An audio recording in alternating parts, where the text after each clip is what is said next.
check 1 2. Mic check 1 2.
This public hearing conducted by the Committee on Appropriations and Adjudication will come to order. Notice of the public hearing was disseminated to all local media outlets via electronic format on Friday, May 26, 2017, with a second notice provided on Wednesday, May 31st, 2017. Notice of the hearing was also made known on the Guam Legislature's website. There's only one bill on today's agenda, and that's Bill 94, introduced by Senator Regine Bisco-Lee. I'll introduce who we have here. We have the Vice Speaker is with me, Vice Speaker Cruz, Senator Regine Bisco-Lee, Senator Castro, and Senator Munoz. Inasmuch as Senator Lee is the author of the bill that's before us, I'll allow her to make an opening statement on the bill. Sujus Maasi, Mr. Chair, Hafaday, and Ndunkulan Sujus Maasi to everyone who's come out today to testify. Thank you for your participation. I'd also like to thank my colleagues for coming here today to listen to our people and to consider this bill. As everyone here and those watching are all too familiar with the facilities at Simon Sanchez and the fact that they're in a state of disrepair, I visited the home of the Sharks, spoken to teachers and students, and I'm acutely aware of the dire conditions we all face. Despite the derelict infrastructure, Simon Sanchez students have excelled.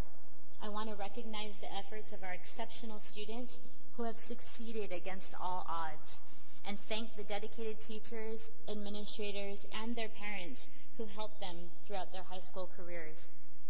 But we should not expect students to study and learn under such conditions. We should not expect students and teachers to come to school with outstanding violations that risk shutdown. Currently, the school needs additional funds for critical repairs. Without our immediate action, students and teachers will face double sessions starting in the fall. In addition, they may face shutdown due to unaddressed violations. I've had the opportunity to speak with teachers who've expressed their concerns about the effects that double sessions will have on students, parents, their fellow teachers, and administrators. As an example, double session limits class time. It requires overtime for teachers, administrators, bus drivers, and others who provide support to the school. It damages morale and opens the door for students to engage in activities that hurt their ability to learn. One teacher shared that he had students show up to class drunk or under the influence during past double sessions because students have spent their morning hanging out with friends at a nearby bus stop or at their friends' homes instead of in class. In addition, Simon Sanchez serves a large population of students with special education needs, including those on the autism spectrum. We do a particular disservice to them by subjecting them to double session. I strongly believe that we must build a new school for Simon Sanchez, but we cannot provide a new school out of thin air. Even in the best case scenario, it will take a year or more before a new Simon Sanchez campus can welcome students. Until then, our students will be forced to study in subpar conditions, and teachers will be overstressed by the challenges of double session. I, for one, believe this is completely unacceptable. Simon Sanchez students need help now. Bill 94-34 LS contributes to other efforts by the legislature to provide funds for Simon Sanchez for critical repairs and provides a pathway for continued operation while we prepare for the new construction of Simon Sanchez High School. This is the time for us to come together to support our students, our teachers, and our parents. We need to send them a message that they are our priority and that help is on the way. With that, I'd like to begin testimony on this bill. Thank you, Mr. Chairman, and I look forward to hearing from all of you. Sujus Maasi. Thank you very much, Senator Lee. Signed up to testify today are Chairman of the Board of Education, Mr. Peter Etta, Board Member Mark Mendiola, Superintendent John Fernandez,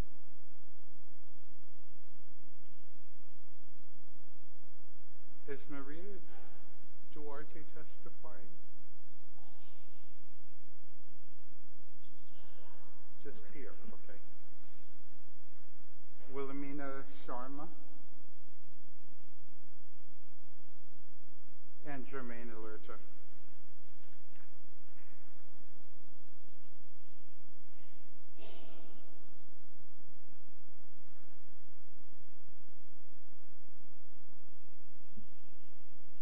Mr. Chairman. Thank you, Mr. Speaker. Thank you so much, and good afternoon. Vice Speaker Terlahi, good afternoon. To the sponsor of the legislation, Senator Regine Bisco-Lee, thank you so much. To Senator Monia, thank you for joining us. And Senator Will Castro, thank you so much for being here. We are here to support the intent of the legislation introduced by Senator Lee of Bill number 94. With me here this afternoon is Mr. Mark Mendiola, who is the chairman of the Finance Committee and Budget, and the Superintendent of Education, Mr. John Fernandez, who will be able to explain much more in detail information for you. So with your permission, Mr. Speaker, may I turn this over to Mr. Mendiola. Thank you. Mr. Mendiola. Hafide, Mr. Speaker. Hafide, Honorable Senators, Jesus Masi, President Tempu. Hafide, Mr. Speaker, I'm here on behalf of the Guam Education Board to express our support for Bill 94-34. Thank you once again for the opportunity to support legislation that will provide immediate funding to address the repairs needed at Simon Sanchez High School. Last week, I testified before you in support of Bill 87-34 to provide $430 to the Guam Department of Education for the same purpose. Today, I am here to express similar support for Bill 94-34, which I understand could potentially add at least $150 to augment the support provided by Bill 87-34. On May 16, 2017, the Guam Education Board approved GEB Resolution 2017-08, which identified and sought the Guam Legislature support to find over just $1 million to address critical health and safety issues.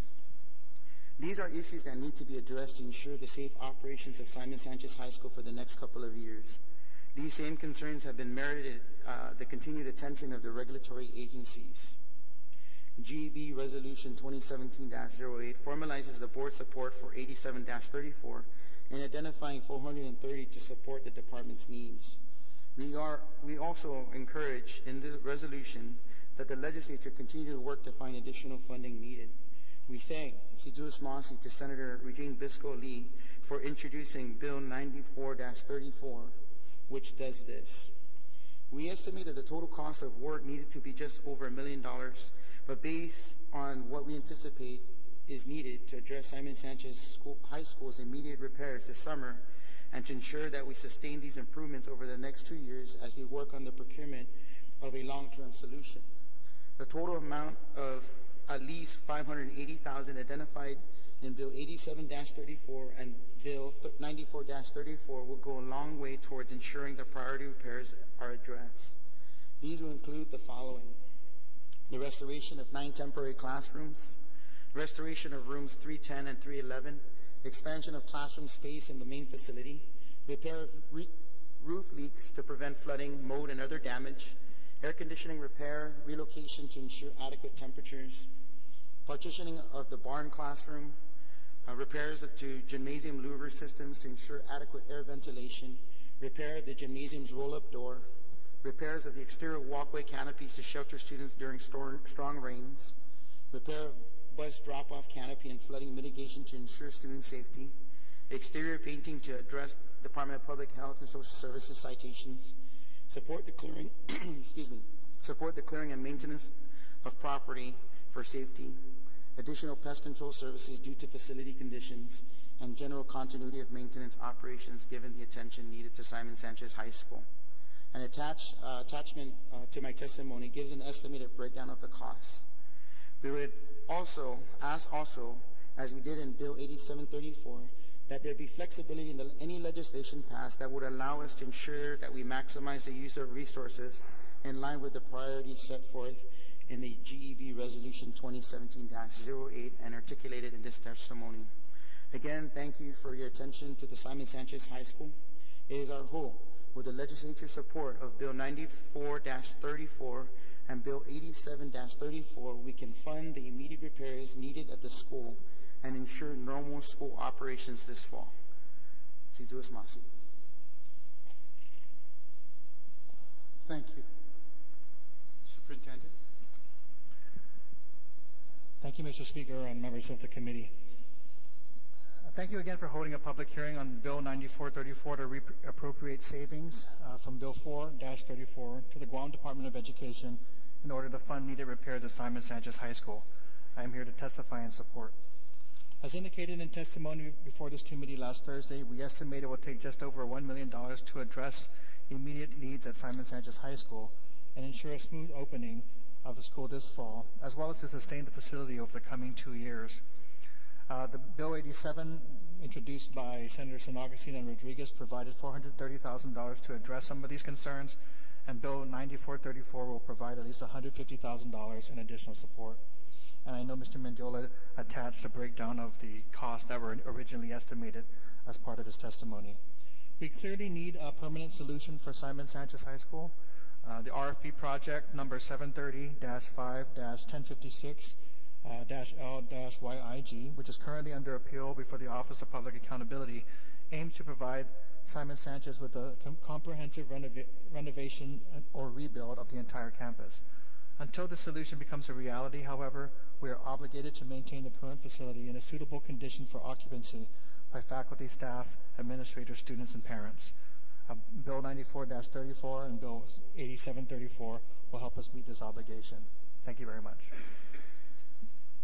Ms. Sharma.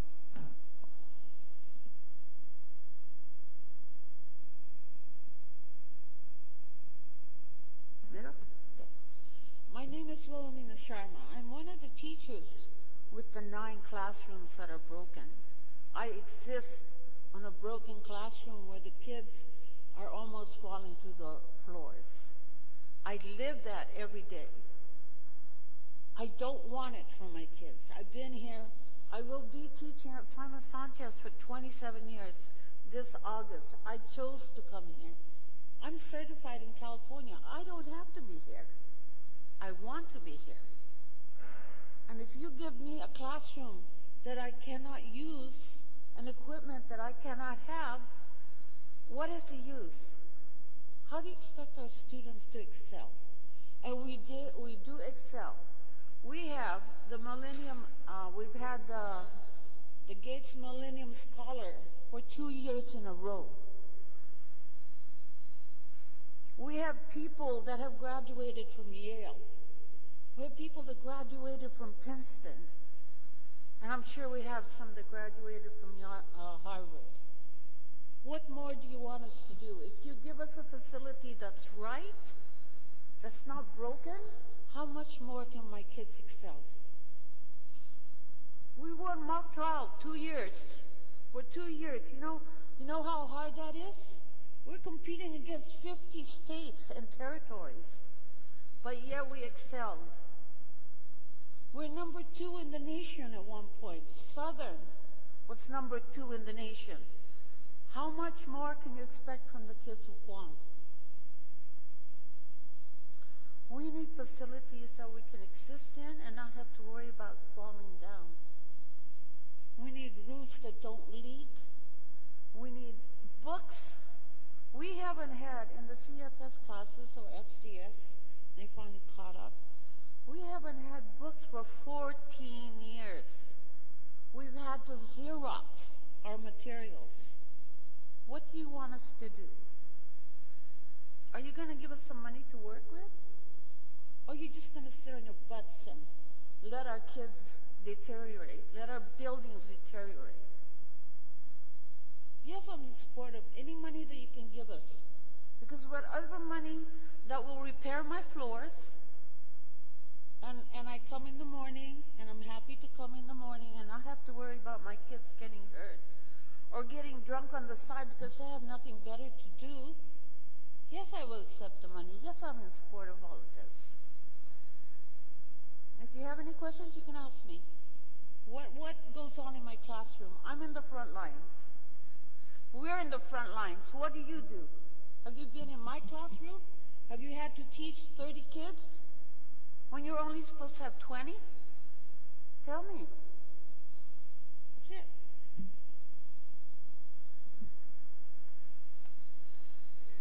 After that testimony, thank you very much. And Simon Sanchez should be commended for all of its success stories. We just spoke to Carlo Dizon last weekend, and you should be very proud of that young man and your two millennial scholars. Between the last hearing and today, have any of the three of you gone to Adelup to ask for the $5.1 million you're still owed? Mrs. Sharma, you should understand that the appropriation we gave them last year was that they haven't collected for last year $5.1 million. So we're not sitting on our butts.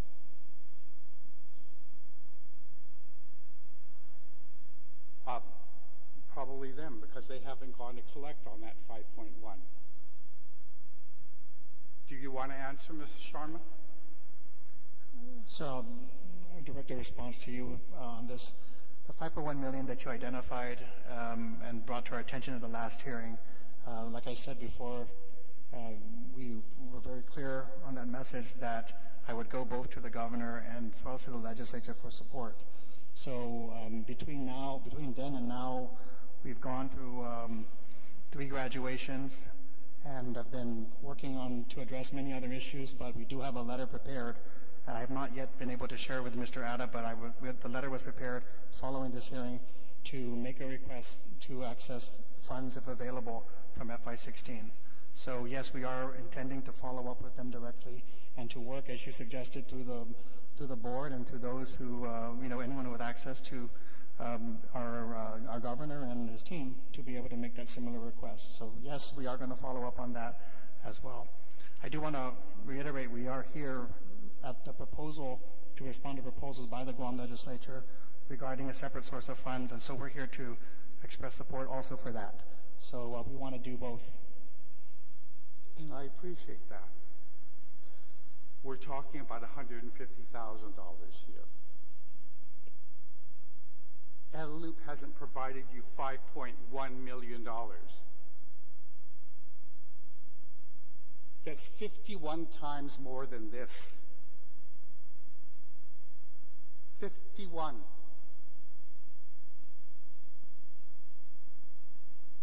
And you allow the teachers to continue to go around believing that we have shorted you?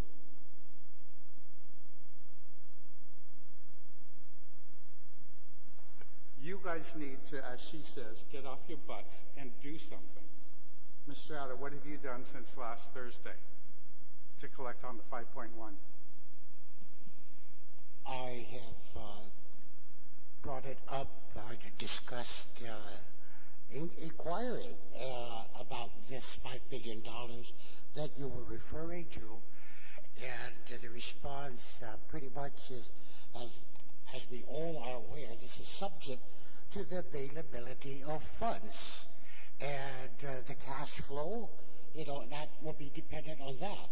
So that's as simple as I can give it, but that answer to me is not enough. I really want to know, where is that money that was appropriated, and when are we going to receive it?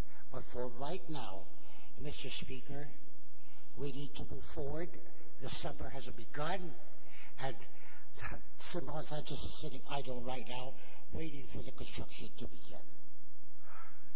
I understand your support for 87 last week, all right? I'm sorry? I said I can understand all your support for 87 last week. Yes, that is correct. Because 87 has real cash in the Congressional District Fund, the Guam Congress Fund, for Capital District Fund. That's real cash. Yeah. No offense to the author. This bill, $150,000 that you think you're going to get from this, is in that same general fund that you couldn't collect $5.1 million. I understand, Mr. Speaker.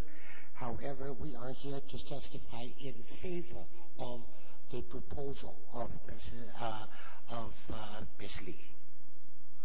Ms. Mendiola, you have connections at Adelup. Well, Mr. Speaker, I believe we all have connections with Adelup. And, since our last hearing, you brought up those numbers, sir, and I can reassure you that under the current board, there were some issues that were brought up from the previous board leadership that we had to address. And let me reassure you, sir, that we're going to work on it and we're going to address it. I just want to state for the record that, I had the opportunity to walk in her classroom. I had the opportunity to walk and talk to the teachers, the parents, and the students. And we have to come together as a group to figure this thing out. We wouldn't be here today if the procurement issues and the challenges facing or plaguing the department right now, the school would have been built. And so when these legislations is proffered by the senators and they're offering support in that regard, I'm here to support that, sir. And I understand completely what you're mentioning about the 5.1. I'm well aware of the financial constraints within the government of Guam. And being the budget and the finance chairman, I'm not the brightest guy in the town, but I rest assured that when we're looking at the numbers, I'm looking at real numbers. I'm trying to figure out, considering all the cash flow problems that the government has, are we able to fund it? We've been requesting for the previous years, my predecessors have been requesting over $300 million worth of funding for the department, yet we get $240 million. And with that, we live within it. We live within it and we make it work. Unfortunately, it's not everything that we hope for, but I can honestly say I understand it. I'm also the PTO president of Agada Johnson Middle School, and I walk through the canopies and I look through the ceiling and I see the sky. As the PTO president, I raise money for that school. I go out there and I seek support from private companies and entities to help support that. So we're coming before the legislature to testify on behalf of this bill, and I know at the last hearing, sir, it was laid into us, and it resonated with me, because under my watch, I've been on the job basically for 6-7 months with the Department of Education Board. And let me reassure you, sir, that I'm taking everything that you guys have seriously, and we're going to address these issues. And I'm not trying to solve the problems all in one sitting, but all I know is I've worked with Senator Bisco's team. They've come to our meetings. Senator San Augustine's Legislative Council staff have come to our meetings. Senator San Augustine has even come to our Budget and Finance Committee meetings. And he's well aware of the situation. So when bills and legislation is crafted like this, it's working in concert with our committee. And I invite that same folks to come in and work with us, because it's kind of hard just sitting there and trying to figure it out when the purse strings and the appropriations are held by the legislature. And I mean no disrespect, sir, but I honestly feel that if we all get together and we figure this out as a group, we'll be able to collect that $5.1 million. We'll be able to get the 580 that's being proposed right now. Right now, our main concern is the safety and welfare of our kids. We have school that's going to open. We're trying to avoid double session because that would be additional cost to the department. And I think this is, they say, investment. And look, they said, answer to the people of Guam. Well, I'm answering to our students. We need to provide these for our students. I understand, and I'm just saying, we have appropriated $5 million more that you guys haven't received. And I want the public to understand that. And you're asking for $150,000 that's coming from the same general fund that's short. Okay? And I just want you to understand the realities. You talked about the procurement. Senator Nicholas last week reminded all of you. Where were you when Senator Tom introduced this legislation to amend the procurement bill last term? Where were you when he reintroduced it and passed it this term? Both times it's been vetoed by the governor. There was no support from GDOE on it. And trying to work together, I'm ready to call session day after tomorrow to address the override and to address 87. Maybe even this bill, but I just want you guys to understand this is the same general fund that's depleted. And I understand why you want the 430 from the Capital District Fund, because that's real cash. It's sitting in the bank. But yet you submit to us a list 1.2. What are you going to do with the 1.2 that's on the list of 1 million too? So based on the testimony I submitted on Friday, we gave a laundry list, and that was scrubbed by the department from the administrators within the Department of Education. They gave us the priorities with the facilities folks. In the bill, it specifically highlights what that 430 is going to be utilized for. What we're asking is for flexibility within that. And I know you mentioned that there are previous hearings regarding certain bills about procurement and all these different things that the legislature has been trying to assist the department with. And I understand that completely. And I know that it's all coming from the same pot. But I do know that, as the funds come in, as we identify them, if you give us 580 or 430, we're going to set the priorities so that we ensure that, number one, our children are safe, and number two, that we're able to mitigate or minimize the chances of going into double session. Is this the priority list? Yes, sir. Will it go on this priority? Will we go by this priority list and not asking for the flexibility, but the first 5 projects here that get up to 430?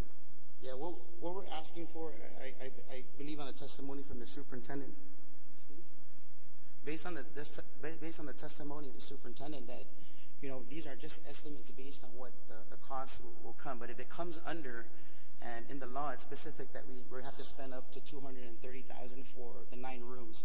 But if some of the construction does not cost that much, will we be able to shift that funding to fund some of the other smaller projects? That's what we're asking for. I understand.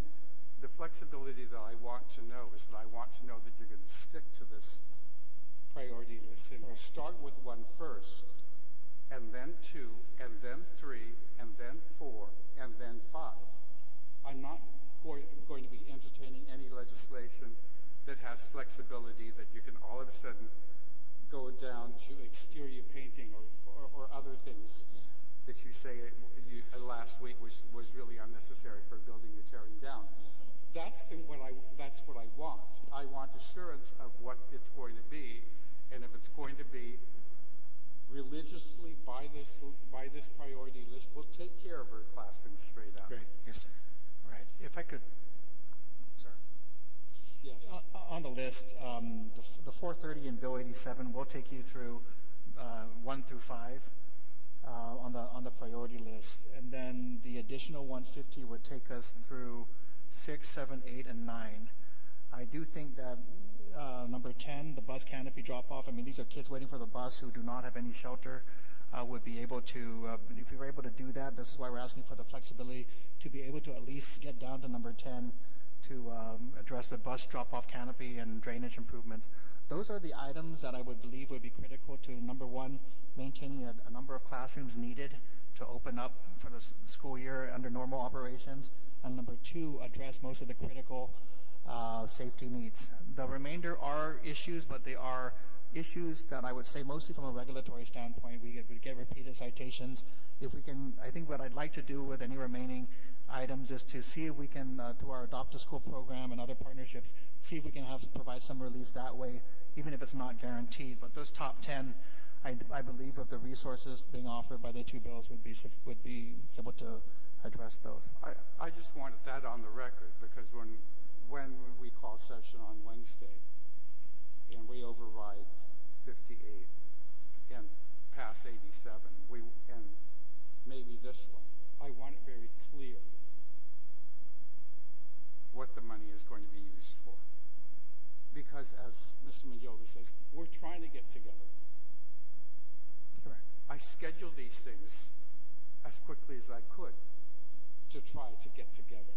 Thank you. And you guys need to do your job, too, of going down and asking for the 5.1 so that you can help to get to 15 on this list,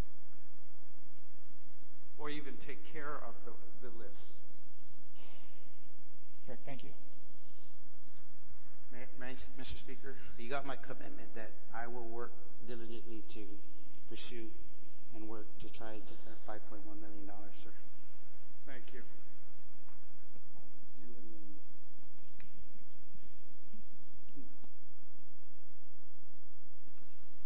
Thank you, Mr. Speaker, and thank you all so much for your testimony. As noted, this bill would direct about $150,000 in senatorial salary cost savings to Simon Sanchez High School for critical repairs. But my hope is that we can expand this bill to include the savings realized from the governor and the lieutenant governor's salary reductions. That would amount to about $175 total. If those additional funds were made available in this bill, should we expand the language, would you say that that would be helpful to GDOE and Simon Sanchez at this critical time? So that's nearly 175 versus just under 150, 150,000. Senator, it would, if you look at the line items again, that would get us very close to being able to complete 1 through 10. That total amount of bill, with Bill 87 and Bill 94 combined.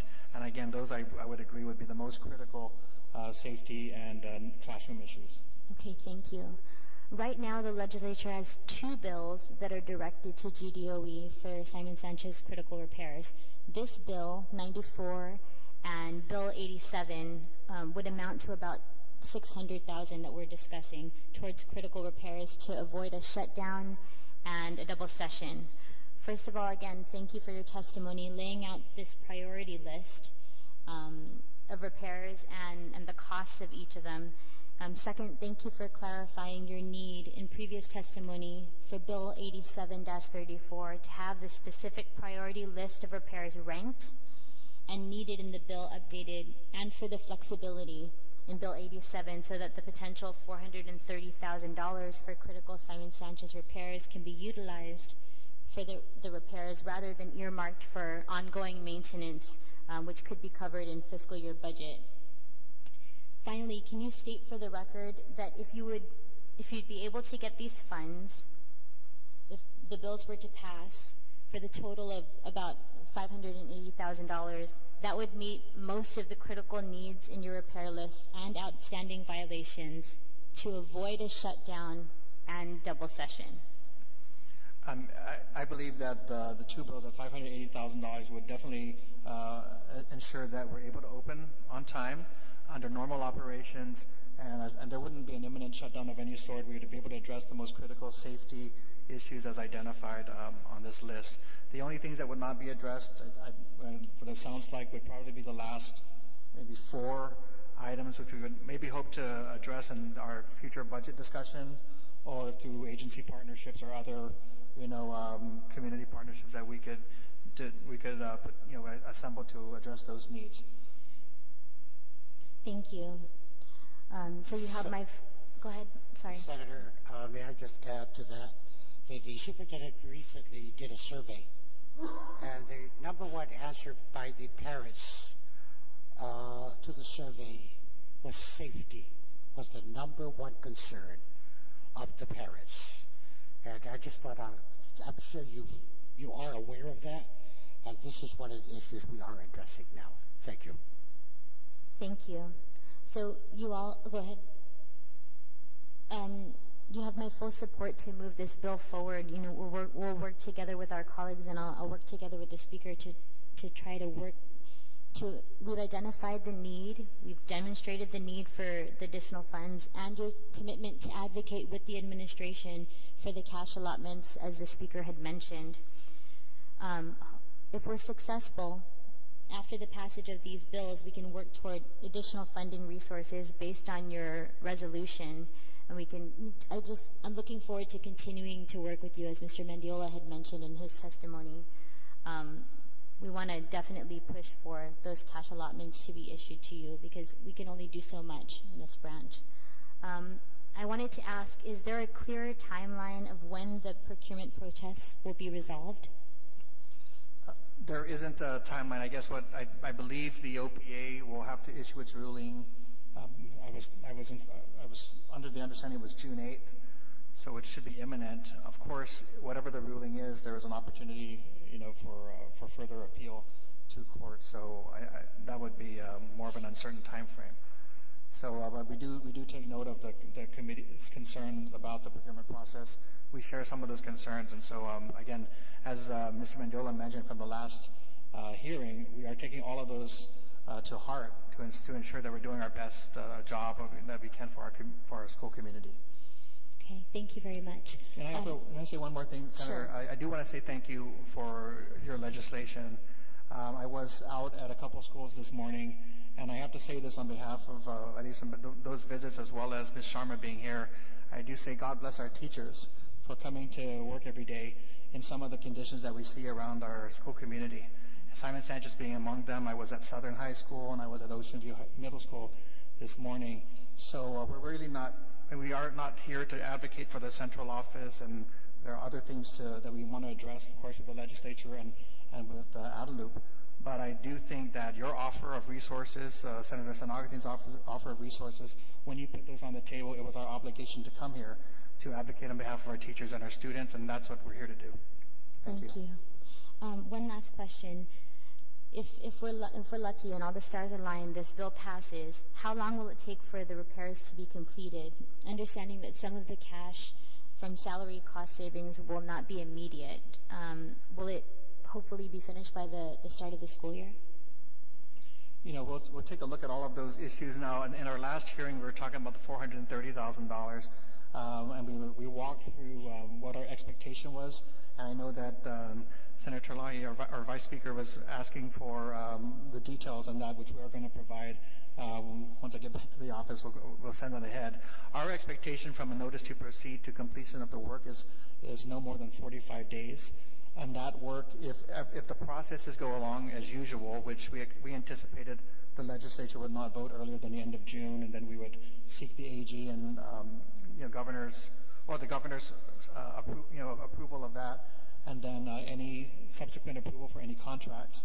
We were assuming that we would be able to start around August 1st, and that would take us into about mid-September, a few weeks after the start of school. However, we do think that we're able to prioritize the more immediate work around the classroom needs, and we've been working with the school to ensure that if that's the case, for the first few weeks of school, we would have a plan B to be able to provide classroom space within the current facility, although albeit temporary. So that might mean utilizing the library, the gym, any other space that would be available until the work is finished. Thank you very much. And I also just want to echo your sentiments about the condition, not just for the students, but for the teachers. So, Ms. Sharma, I really appreciate not just the work that you do every day. You did say that every day you're in the trenches, and you really are. I really appreciate that you come to school every day. I'm sure your students appreciate it. And I also appreciate that you took the time to participate in this process, because it's really important for us to hear from members of our community about the need, and for you to not just advocate for yourself, for your fellow teachers, but also for your students. So, Mr. Masi, I really appreciate it. Thank you, and thank you, Mr. Speaker. Thank you, Mr. Speaker. Thank you all again for being here and for testifying, Ms. Sharma. Just in relation to your testimony, I would also like to ask the superintendent or the board. She also mentioned that she has 20 instead of 30 students in her classroom, and that she has received notebooks. And did you say? Let me explain that. 14 lab years? classes are only supposed to have 20 kids because we have lab, we have sinks, we have all the dangerous things. So if you have 30 kids in there, there is, it's overcrowded already. So what can you do? Our school is overcrowded. We have 1,899 kids. And it gets more every year, and so we're overcrowded.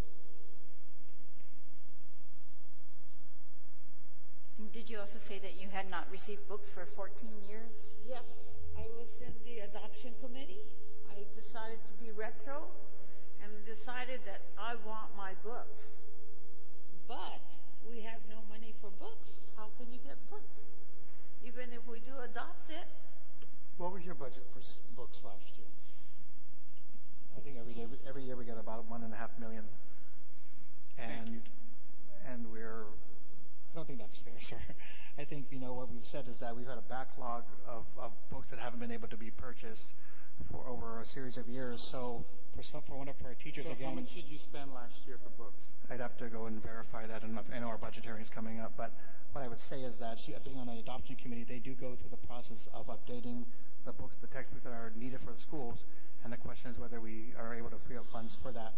So I think the estimate was about $15, $17 million needed to address the total backlog of books for every student that have been approved, and I think the issue has been able to procure those And books. when you come next week, would you bring us the expenditure for books for every year that you've been superintendent?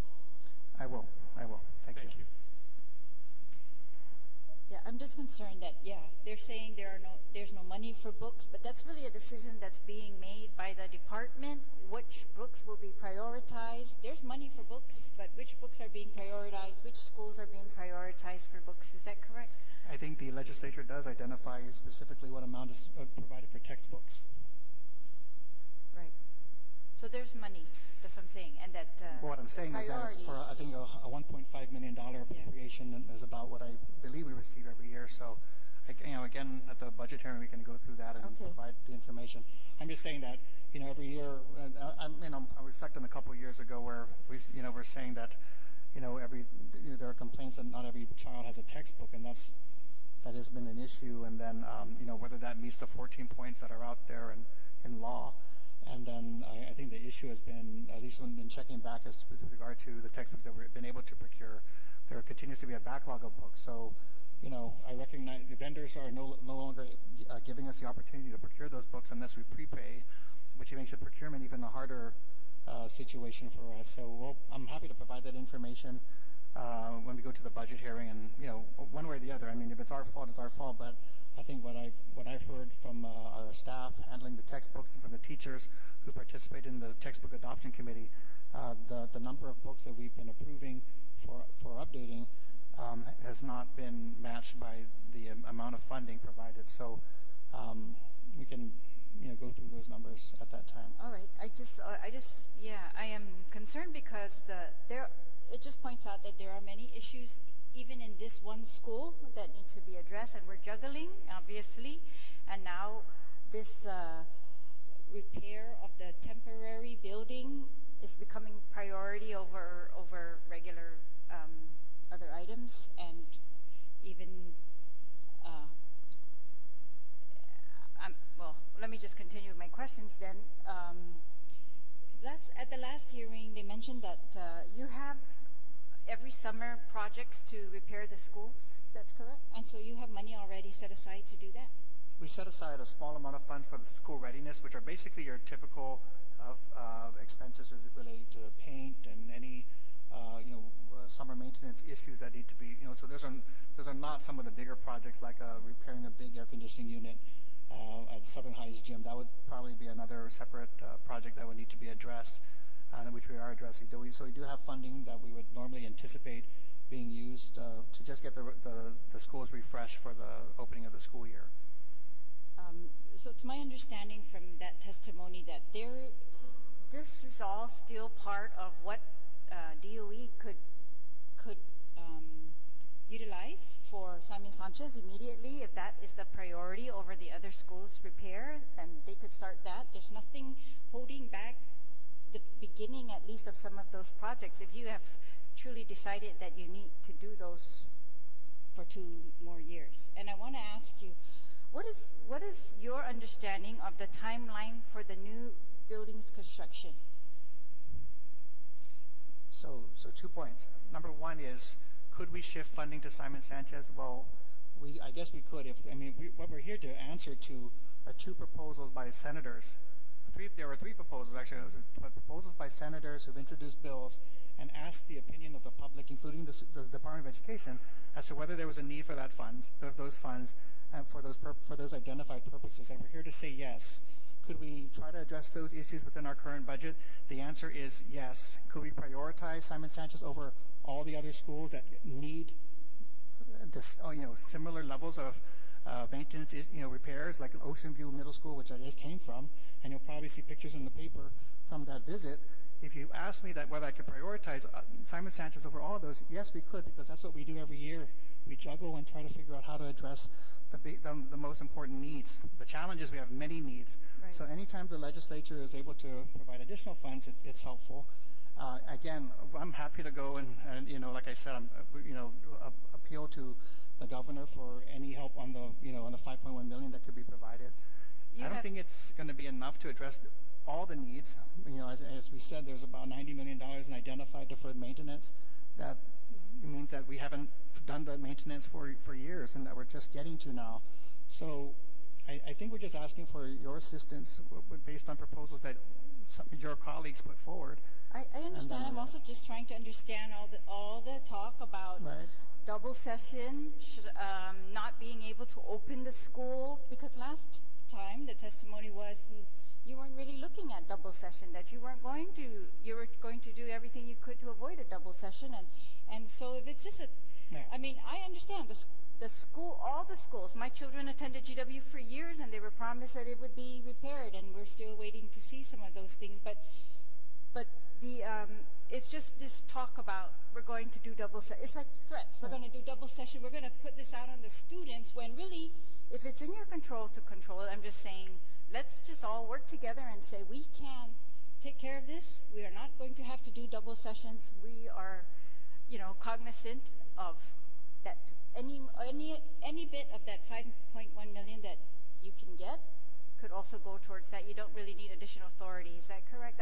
I also want to confirm that this is really not authority that you needed. That the money, if you're going to use any money that exists, that this money, I mean, if it's going to get there, it's going to get there. But the timing, you can control the timing of the repairs to the Simon Sanchez right now. So, Senator, and I don't want to come off as meaning any disrespect, because I don't. In fact, I admire your line of questioning, and I'm happy to answer it. It does feel like we're talking in circles, because, yes, I can go to the governor and ask for money.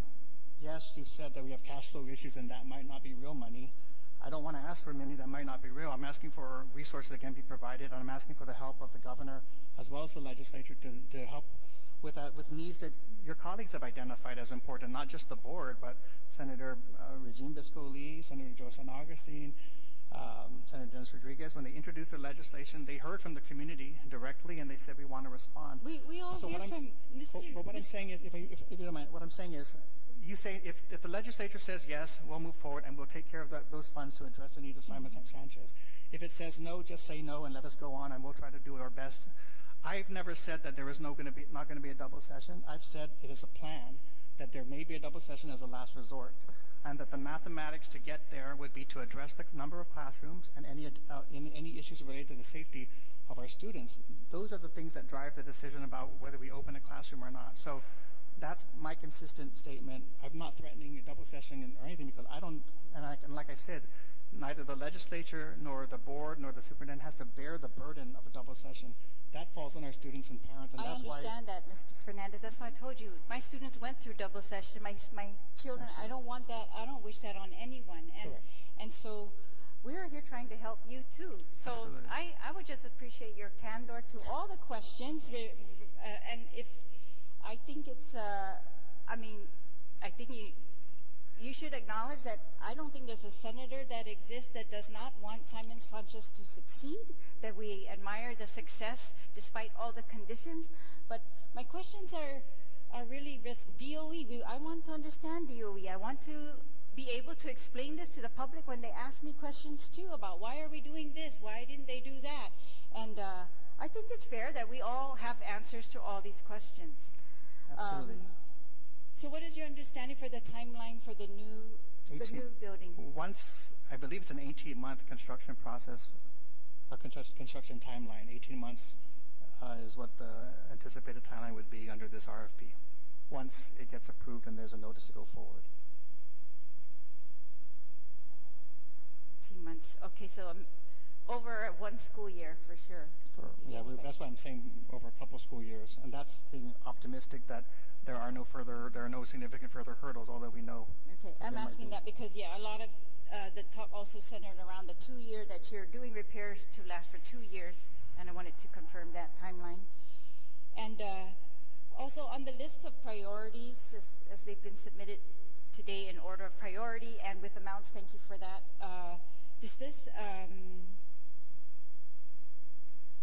Which of these, may I ask, were the result or are the result of citations that have been issued that must be addressed, or they will not allow you to open, or are none of those in that kind of category? So, I would venture to say, well, I'm going to. I owe you, and we have it ready to go. It is the listing of all the citations that we received. I think the only reason I kind of held back is one day I wanted to have a chance to review them myself, because I think they sent everything they received since 2005. I mean, there's a long history of citations. So probably other schools too have histories of citations. I'm sure that exists. So Simon Sanchez is voluminous, and I think we were just wanting to make sure we don't just kind of send you, just dump everything on you, but we will provide that. I do believe that just being familiar with all of these issues, that all of these issues are related to a citation given by public health. I mean, there are things that would be a number 6. I think that's really an issue of option to divide a space into 2 spaces. I don't think that's a public health issue that's been identified by anybody. The other issue of the shredding and grinding of green waste, I'm not sure if that is necessarily. I'd have to go back and double check, because that has to do with the maintenance of the fence line and the clearing around it. So it would typically show up in a citation, but the reason we're kind of focused on it right now is we had issues with a lot of outgaters who, these are students who were out there either skipping school or spending the night or unaccounted for, which we are really working with the police department and others to try to address, and public works to try to address. So if there's, like I said, partnerships, we can address that. We'd like to do that. Number 13 and 14 really is an opportunity to ramp up, services at Simon Sanchez. So if number 13 and 14 were not funded, we'd work within our normal maintenance budget and try to address those issues. But for sure, the remainder, in my recollection, and you'll have to document yourself, are associated with those public health citations. We've heard in other years that other citations with other schools. I mean, I think this goes on all the time, right? And so I know that even that is a little bit of a juggling act for DOE and public health, which ones they're going to actually shut you down for or not. Right. So I appreciate that you have to deal with other schools with citations also. And ma'am, when I talk about that in public and when we go out and visit schools, what we usually mean by that, especially when you talk about something similar to Simon Sanchez, it's really mostly at the secondary level. And again, now it's for those schools who haven't been leased out. Those leased out schools have typically come with an approved and dedicated maintenance budget that are able to support those schools throughout the school year. But we're talking about Simon Sanchez. We're talking about George Washington High School, as you're very familiar with. We're talking about Southern High School. We're talking about most of our middle schools. And those are the areas where, when you walk through and visit, because of the age of those facilities, the wear and tear, because those are bigger populations, and the conditions of those facilities, those are where we see a lot of those, public health citations that we need to stay ahead of. So when we talk about juggling, a lot of it's at the secondary level, and you'll see that as you drive by our schools or visit. The elementary schools seem to be mostly in good shape. Structurally, in terms of their health and safety issues, it's just really a focus on the middle and high schools. Do you have a position on DPW's proposal to amend the RFP and separate the Simon Sanchez construction and the other school repairs? To be honest, at this point, I do not have a position on that, and here's why. Number one is I wasn't around throughout this process when the OPA acted on it and when they went back to the drawing board. So I'm catching up on those issues. Second, it's been difficult to catch up when the process has been stayed, and I haven't had an opportunity to meet with the committee to discuss the procurement, because we're not supposed to do anything to move that procurement forward, and I want to avoid any appearance that there's any meeting going on regarding that procurement, regarding the ongoing procurement, because it's been appealed to OPA. So I haven't met with the committee to discuss the rationale for why they're going one direction or another. I do know that DPW and DPW's lawyers and the AG's office are guiding that that procurement at this point. So, and that's all. That's how I'll answer that. They haven't asked me, nor have I had an opportunity to weigh in, with the Department of Public Works on that matter. Okay, and by committee you mean the Department of Public Works, GIDA, and right. There was a RFP committee. I would ask you, notwithstanding the stay to further the procurement, just that as a superintendent, if you could give us your position on that proposal. I mean, that's the proposal that's been made in Bill 58 that was vetoed. That was also something that the Department of Public Works on their own said that they were going to do anyways if the procurement proceeds. I think that was their testimony to OPA. So, yeah, I'd just like to know what is your position on that as soon as you could. Right. So if I could say, and I have been reflecting on the discussions since last Thursday regarding the procurement. It was very difficult for me at the very onset of this, when the legislature was approving the bill, that another agency was put in charge of the procurement. I think I was at that point, because it was the legislation was being crafted. I knew that at some point we would be held accountable for a process that we were not in charge of. And sometimes, even though you don't want to carry that big weight because it's complicated and complex, sometimes it helps when you're at least to have responsibility where you're being held accountable. I think in this situation it feels a little bit like that, where you're turning to DOE, yet the legislature did not give us the authority to make some of these important decisions. Not that I disagree at this point. I'm just saying that we are relying on DPW's expertise and the role of their lawyers to handle this procurement, while we have dedicated our legal and procurement staff to all of the other procurements that DOE is already responsible for. So, if there is a time and a chance to kind of go back and look at how this all should work, that would make sense. My only issue now is that because we're in the middle of procurement, I don't want to see a delay. If there's any light at the end of the tunnel, that this will go through and enable Simon Sanchez to move forward. So we're in the middle of the procurement. It doesn't make sense to me to upend the cart at this point if we can see a light at the end of the tunnel. But right now I am relying very heavily on DPW with regard to sorting out some of the procurement issues with the benefit of their legal counsel in the AG's office. I guess I'm getting perplexed because your position is that you're going to allow DPW to move forward with the current RFP, that you do not want to take a position on whether you agree with them dividing the RFP for Simon Sanchez and the repair of the other schools.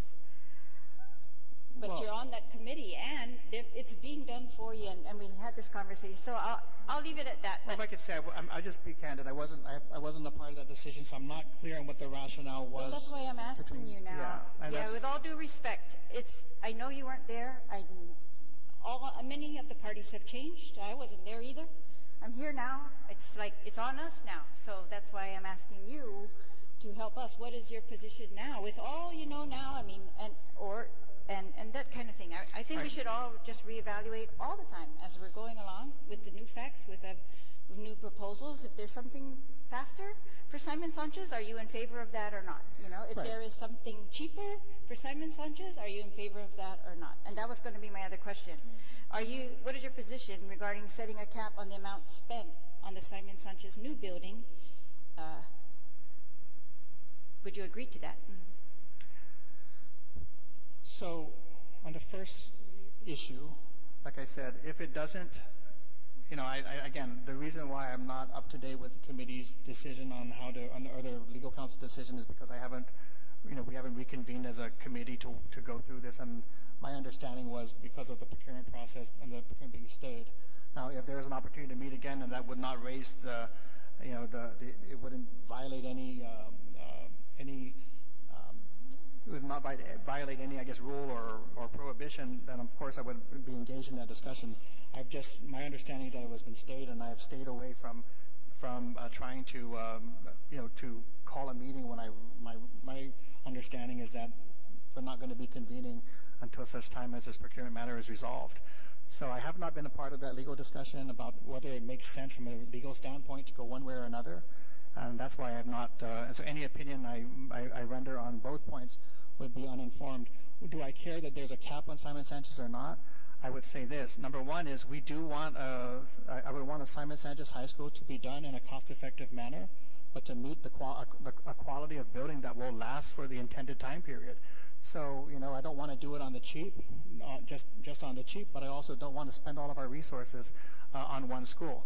So in that, my role has always been to try to find a way to meet the needs of Simon Sanchez, but always with an eye on ensuring that there are adequate resources needed to fund all of the other schools, needs. Is that a magic number of 75 or 80 or 95? I don't know what the committee had previously decided. It sounds like I don't know if they've decided that point, but my purpose on that committee has been to try to meet Simon Sanchez's needs in a cost-effective manner. Yeah, and I reviewed the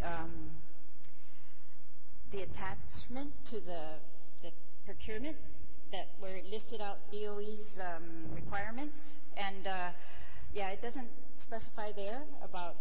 It says they need to fit 700 students in a cafeteria, and it needs to fit 2,400 students in an auditorium. And other than that, it really doesn't say whether they're going to divide them up, physically or not. And so we're really giving a lot of authority in that regard, in your school regard, to the contractors.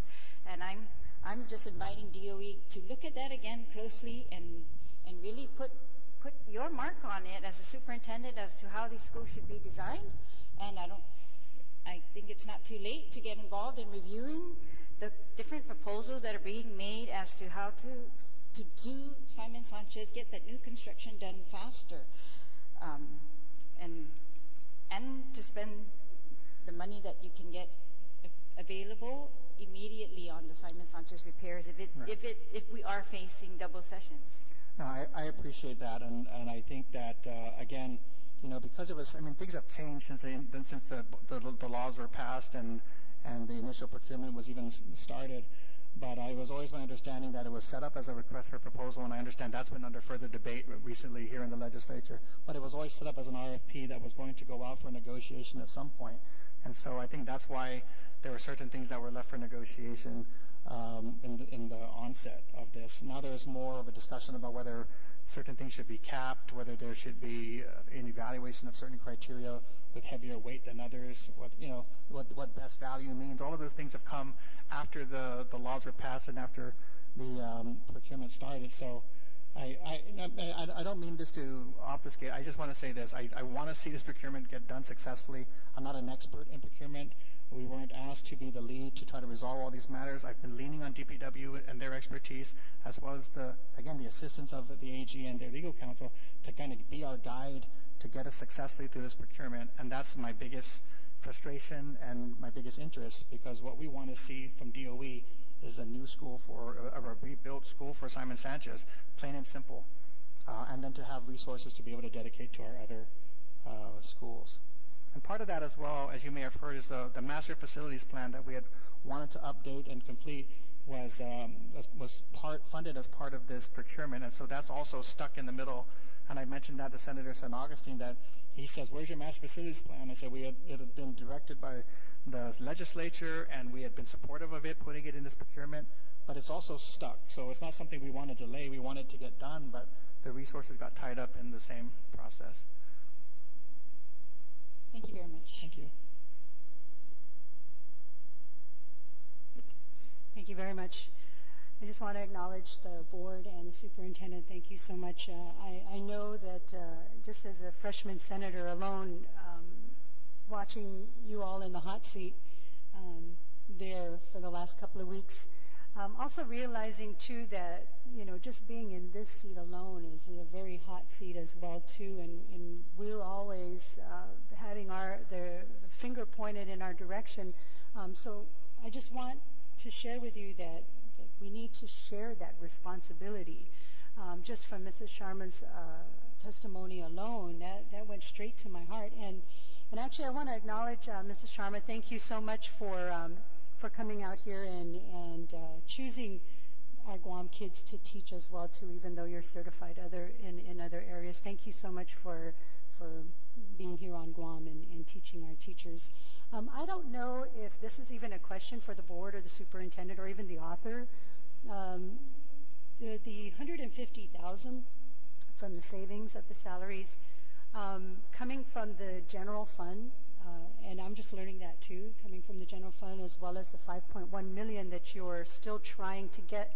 Will this hinder the $150,000? Will this hinder your quest for the $5.1 million, or will it affect your fight, if you will?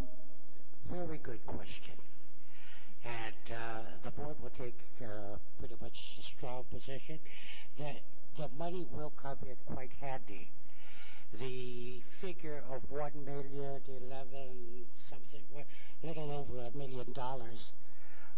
If that 150 comes in, or a little bit more, by the completion of the renovation, it would reduce down how much we have to ask for next year. So it'll be less. Simple as that. So you're saying that it'll assist, it'll help. It will definitely help. Okay. That was my question. Yeah, and the superintendent here was talking about, or somebody alluded to the question about double session.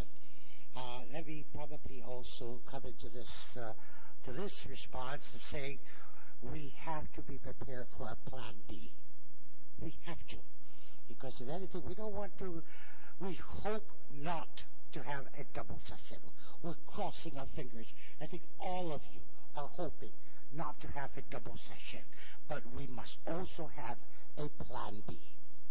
Thank you.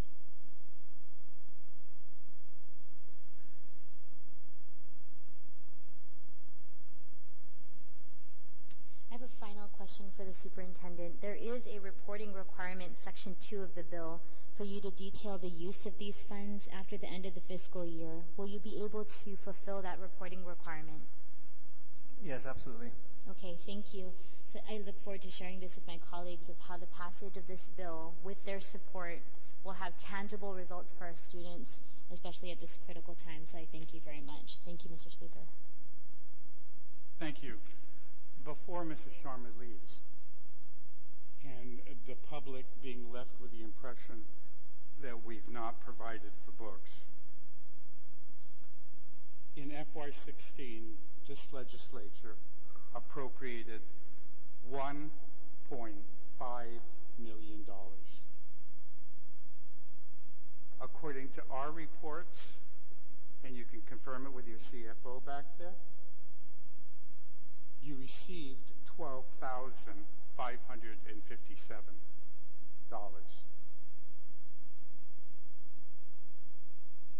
$1.5 and you received $12,000.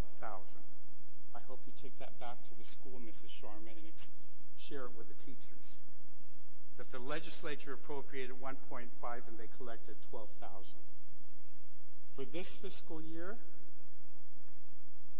we appropriated 1.5 million again, and to date, you have received 52,000. All right? So just so you understand, Mrs. Sharma, and please circulate it among your teachers and your students, that this legislature appropriated money for it. All right? Thank you. I have a question. Yes. Where did that money go? I have no idea. We can only appropriate. They're the executive branch. They, with them. All right? So, and for the record, your own Deputy Superintendent of Curriculum and Education last year, if memory serves me right, I think you were still on, testified you didn't need books. Do you remember that? Well, a couple of things. I mean, number one is, yes, I mean, we understand the whole issue between appropriation and receiving cash, and that's been something that we are, again, committed to. And we're the Department of Education. We need the appropriation and we need the cash. So yes, we need both. But on the issue of textbooks and needing textbooks, I did smile because I do know what you're referring to, and I know Deputy Joe Sanchez has been on the cutting edge of moving forward and seeing whether we can make use of more free and online resources given the shortage and given the expense of hard copy textbooks. So it's a discussion that I know he's had very publicly, and that we hear on both sides of that issue, especially from our teachers. So I didn't know that he made that comment here, but please share that with the teachers because we're not the ones sitting on our butts. All right. Thank you. You're excused if you wish, Mr. Alerter. Thank you, Mr. Speaker, members of the committee. I submitted written testimony. I'm Jermaine Alerta, the Executive Director of the Guam Legislature, 34th Guam Legislature. The gist of the letter that I submitted... Read the letter. Read it? Dear Speaker Cruz, Hafaday, I write regarding your invitation to submit testimony on Bill number 94-34 LS. This correspondence should not be misconstrued as either supporting or opposing the legislation. This bill references Bill number 4-34 COR, which is now Public Law 34-09. Section 2 of Public Law 3409 changes the annual senatorial salary amounts from $85,000 to $60,850 for the Speaker and $55,303 for other senators, respectively. I point to this provision because after discussion with our Chief Fiscal Officer, we would like to seek clarification about certain details of Bill number 94-34, particularly the lines which use the term Fiscal Year 2017 savings. In this bill, the glaring omission is the absence of a concrete dollar amount that would go toward the intended purpose. Is it the sponsor's intent to use savings from only the salaries or salaries and benefits? I ask this because the amounts vary by several thousands of dollars. Additionally, there is another piece of legislation seeking the use of $150,000 from the same funding source that, if also passed, would significantly reduce the amount being sought via Bill 94-34. In closing, there are several operational expenses of Elias Tutura toward which this money could go, most notably paying off the loan for the Guam Congress building. However, we fully respect that the expenditure of these particular funds is at the discretion of the members of Elias Tutura. Our fiscal office is available to answer any questions or provide further information for this bill. Your testimony should have been directed in questions to your legal counsel, and I hope that you're going to be submitting similar testimony as it relates to the $430,000 and the paying off of the Guam Congress building for 57 and for 87. The bills that we heard last week should have similar testimony like this as it relates to other uses. You cannot just come in here and just say this one, because this is operational expenses. The capital fund was for the building. The only reason. Thank you, Mr. Alerta. Your excuse. Okay, thank you, Mr. Speaker.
This budget hearing committee, conducted by the Committee on Appropriations and Adjudication, now reconvenes discussions of the fiscal year 2018 executive budget.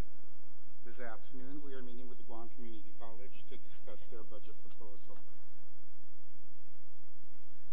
I want to preface this budget hearing with the uncertainty the government of Guam faces with regards to potential negative impacts to general fund revenue collections and economic activity as a result of numerous factors such as the H-2B visa denials, potential federal tax reforms, and cuts that may erode Guam's revenue base and caps on the Section 30 revenue to be collected. With all these issues at the top of our mind, the Guam Legislature has the daunting task of ensuring that we provide sufficient funding for public services the people of Guam want and need. Just as a brief overview, the executive budget request submitted by the governor through BBMR provides a $50,000 increase for general operations for the Guam Community College as compared to FY17 authorized levels. However, the executive budget request also proposes a decrease of $66,531 from the Manpower Development Fund as compared to FY17 authorized levels, resulting in a net decrease of $16,531 for the Guam Community College. The Guam Community College comes before us today with their FY18 request, which is $21,000 less than the FY17 authorized level and $4,000 less than the FY18 executive budget request. I would like to commend the Community College for its judicious use of its resources in putting forth an FY18 budget request. However, I would also like today's hearing to focus on the impact of the cash shortage on the ability of the Guam Community College to meet its mission. Having already been sworn in, Madam President, you're welcome to make your presentation. Hafaday and good afternoon. At this point, I'd like to issue my apologies. Speaker Ariola has taken ill and so is unable to provide testimony, but we have submitted his written testimony as part of the record that actually supports the Guam Community College budget. Hafaday, Speaker Cruz, Vice Speaker Terlahi, Senators Fiscal Lee, Senator Nelson, Senator Castro, Senator Muña. As I round off my 10th year as president of the Guam Community College, I would first like to thank you for all of your support over the years. Today, I come before you to request the approval of the GCC budget for fiscal year 2018 as a sign of your continued commitment to higher education. As the leader in career and technical workforce development, providing the highest quality student-centered education and job training for Micronesia, I can honestly say that Guam Community College continues to be the model agency for the government of Guam. We hold this title proudly, and our clean audits for the past 16 years are our proof of our commitment to using the public money allocated to us in the most productive way possible. Let me share with you what this title means and how it continues to guide our work. In fiscal year 2017, the Guam Community College submitted a budget request that was a slight decrease of nearly $2,000 as compared to our fiscal year 2016 budget request.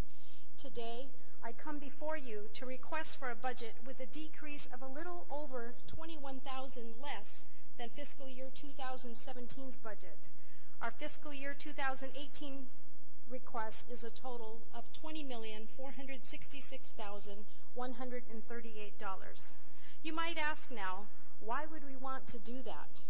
My response is that GCC has instituted several program review processes that allow us to examine the work that we do through assessment and then provide the evidence that supports the specific requirements for each component at the college.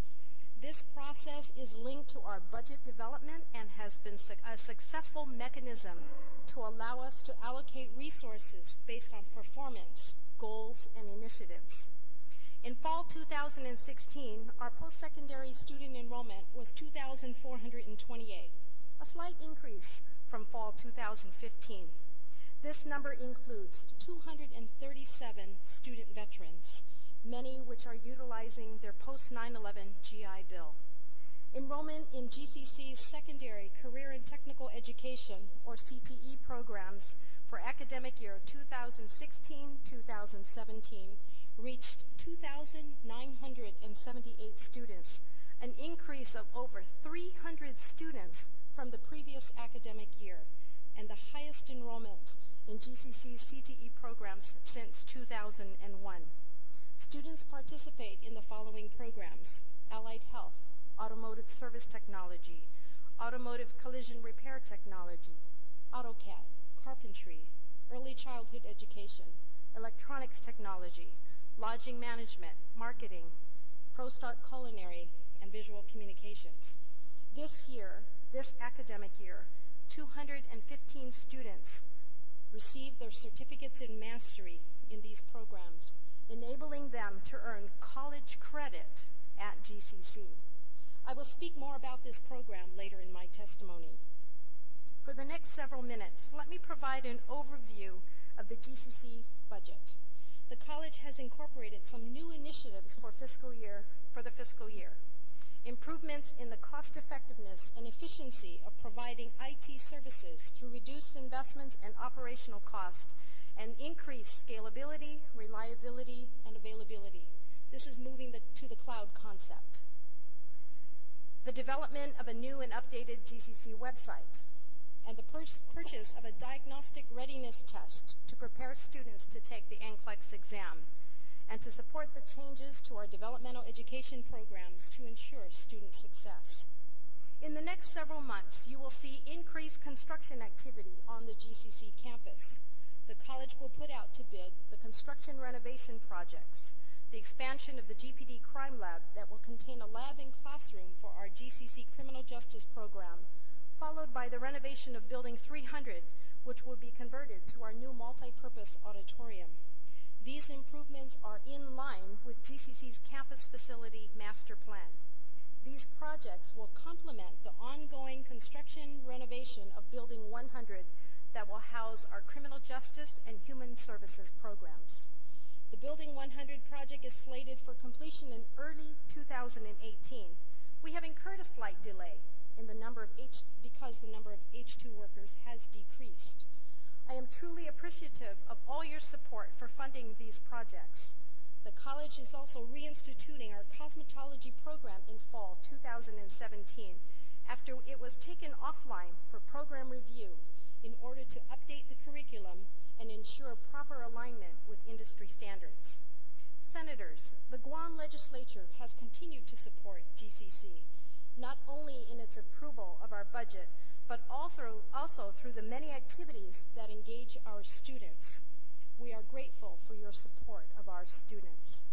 This fiscal year, 2017, we received our full budget request of $20,487,169, plus the funding to support the First Generation Trust and the LMP ProStart funds. We continue to monitor our cash receipts so that we don't realize a financial deficit. This is extremely important to us as we near our next accreditation visit from March 12 to 18, 2018. We have completed several drafts of our institutional self-evaluation report that will be finalized during the fall semester for submission to the Accreditation Commission for Community and Junior Colleges. Currently, GCC has 430 active apprentices in 87 apprenticeable trades, working with 74 employers. On May 12th of this year, we graduated 103 journey workers. With the need to increase our workforce, we are hoping that more companies take advantage of the apprenticeship program so that we can produce enough journey workers to support our economy. However, funding from the Manpower Development Fund continues to decrease. So we are hopeful that this program will be continually supported through other revenue sources. In addition, the college continues to respond to the needs of our businesses. We participate in conversations with the Guam Chamber of Commerce's Silicon Village project that will identify resources and provide the education and training to support our telecommunications industry. Last year, I brought up the issue about merit bonuses. This year, I alert you to the same conversation. Since 2014, merit bonuses have not been paid to our employees and continue to accumulate, currently at $85,668. That includes benefits. In order to avoid further liability, I encourage you to assist in resolving this issue. I also reported last year that the college has embarked on a transformational journey to ensure 100% student-centered success. Today, I provide you an update to this journey. We are now experiencing the effects of our transformational process. I would like to share just one of our successes. At GCC, we can monitor students' progress through their educational plan. It is in this process that students are notified of how many courses they have left to complete a degree program. This monitoring has led to our increased graduation rates. This year, we celebrate our 40th anniversary in providing career and technical education to our island community. The college has surely transformed over the years, but I assure you that we are not done yet. Several weeks ago, I delivered a presentation on the concept of a middle college during the community forum at Simon Sanchez High School. Although the idea of a middle college charter school was not supported at the time, many individuals have been inquiring about how GCC would present this concept. As I mentioned earlier, GCC students in our career and technical education programs in the high schools have an opportunity to obtain a certificate of mastery. This involves completing a 3-year program, earning a B in each of their classes, and completing 180 hours of work experience. When they do this, students have an opportunity to earn up to 15 college credits in a GCC post-secondary program upon completion of high school. Coupled with enrollment in our Dual Enrollment Accelerated Learning, or DEAL scholarship program, students have the ability to earn so much more. GCC is expanding this concept to explore the possibility of increasing these credits all the way up to a certificate or an associate's degree, thus creating a middle college concept. Therefore, the idea of a free community college is not that far-fetched. Senators, this is an example of how GCC has begun to change the way we look at things through our transformational process so that the things we look at change. This is our new initiative that we are designing to lead to student success and increased opportunities for students. To date, we have completed 3 cohorts of administrators, staff, and faculty through Transformation Leadership Academies, with a final cohort to be completed in the upcoming academic year. Our middle college initiative allows us to continue to leverage our resources to yield the greatest return on our investment. Imagine if students can complete 2 degrees, a high school diploma and an associate's degree or certificate simultaneously, and the head start that they would have in contributing to our economy. Imagine if GCC continued to focus on workforce development that supported the industries not only on Guam, but also in the Pacific region. GCC is continuing to build partnerships through our apprenticeship programs, such as the telecommunication industry. Proof of our success is in the 103 students that completed the apprenticeship program this academic year. We plan to strengthen our partnerships with businesses and with law enforcement professionals, the Guam Department of Education, and the University of Guam. As president of the Guam Community College, your continued support will allow me to continue to guide the work of Team GCC. Over the years, we have proven to be an investment that has generated significant returns. I respectfully request for your support of our budget request for fiscal year 2018 in the amount of $20,466,138 as your collective investment in GCC's mission to provide the highest quality education and job training for Micronesia. Situs Maasi. Thank you very much, Madam President. Let me first begin by congratulating you and your administrators and staff for the success that you've had over the last 10 years that you've been at the helm. Thank you. And let me thank you for being very fiscally responsible in your request. You're the only one that I received a budget request, which was even less than last year's. Thank you. We really appreciate that. I mean, it may have been minimal, but it still shows a commitment to addressing what's being experienced in the community, and so I really appreciate that effort. You mentioned that last year we gave you the full appropriation that you wanted.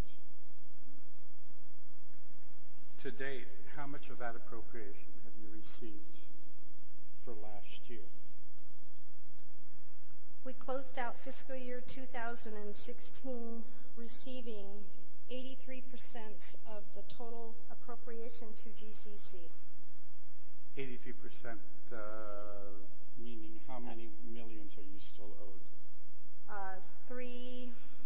About 3.3 million. Have you received any cash recently? Not for fiscal year 2016. So we did receive funding in 2017 for prior year.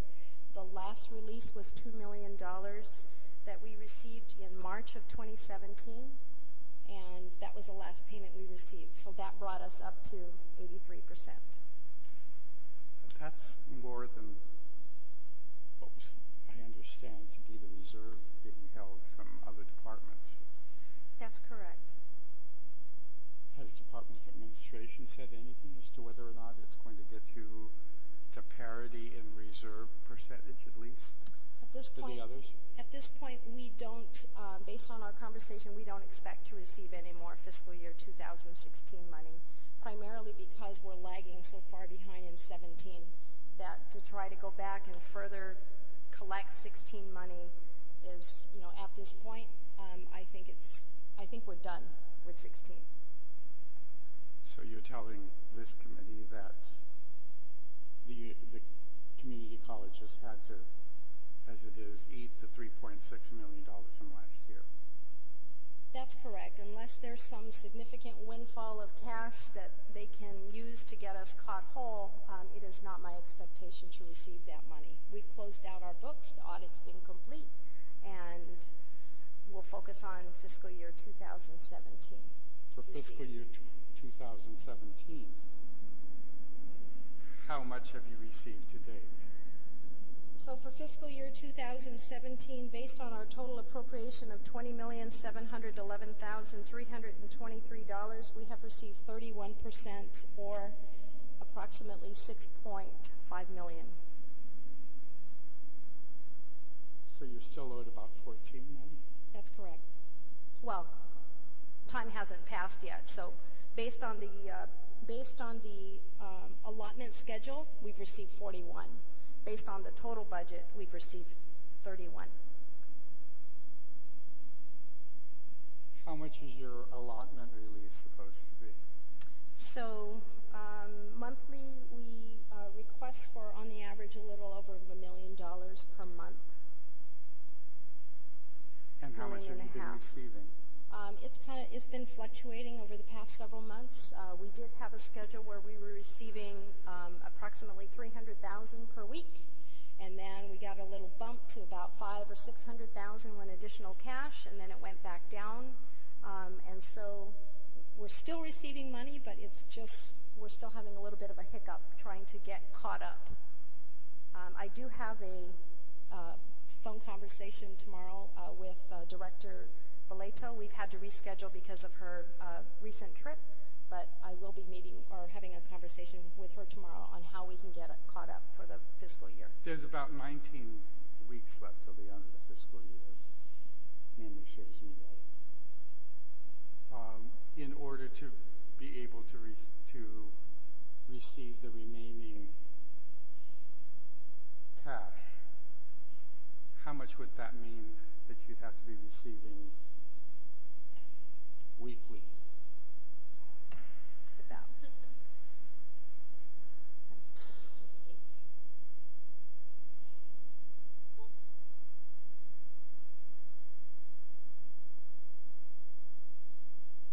It's about 8.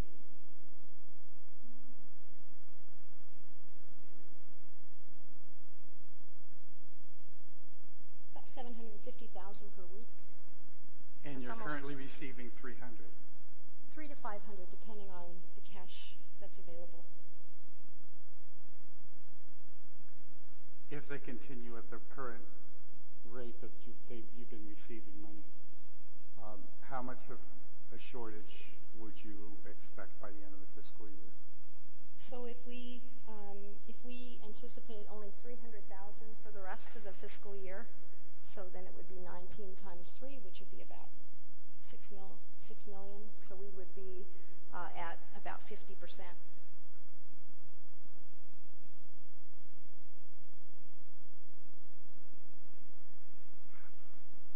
Though you were able to make things work this last 2 fiscal years, how were you able to do that? So we had, early on in the fiscal year, when we had the conversation with DOA, we already knew they were going to put us set aside 10%. And so as with every budget process that we've gone through every year, we don't release the entire budget to the campus community in a lump sum just because it's appropriated. So we release budgets on a quarterly basis, and we monitor what we release based on the cash that's actually there so that we don't get caught in the deficit. Because we are very concerned about having a cash deficit right in the midst of our accreditation, we have to ensure that we're monitoring our cash and that we're able to spend the money as it's received. So we don't go off on a spending frenzy at the beginning of the year just because the budget's there. We try to monitor it and balance it throughout the fiscal year so that we maintain our fiscal accountability. I'm not willing to jeopardize 16 years of clean audits in order to, I'm just not willing to jeopardize that. We'd rather put the institution, do what we can to safeguard process expenditures as we need it and is necessary, and then hold off on some of the other areas. Capital projects, improvements and replacements of some of the CIP or equipment has been put on hold because of that. And how much of the capital improvements have you had to forego or put on hold? I think this last fiscal year it was probably in the tune of about $1.5 million. And so we just delay it. And you mentioned your audit's been completed. It's another clean audit, but did you show a deficit, or were you able to? We did not show a deficit in fiscal year 16. In spite of the amount that you didn't receive? That's correct. It's very commendable.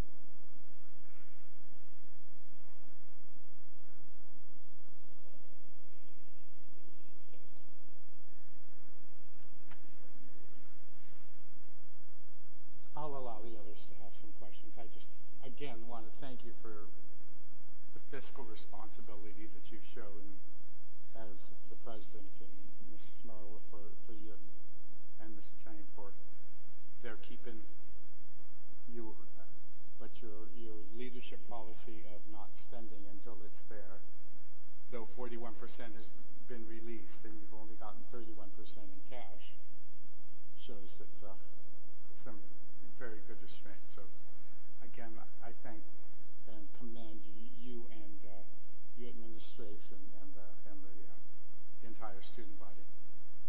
Thank you. Thank you, Mr. Speaker.